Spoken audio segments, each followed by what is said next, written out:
Channel আইয়ের ২৭তম প্রতিষ্ঠা বার্ষিকীতে শুভেচ্ছা অভিনন্দন। ২৭ বছরে চ্যানেল আই বাংলাদেশের টিভি চ্যানেলগুলোর মধ্যে অন্যতম, প্রাচীনতম।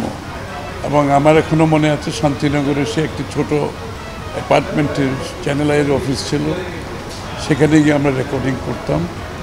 সেখান থেকে আজকে চ্যানেল আই একটি ভালো জায়গায় অনেক চড়াই পার হয়ে আজকে চ্যানেল আই বাংলাদেশের অন্যতম ইলেকট্রনিক মিডিয়াতে স্থান করে নিয়েছে।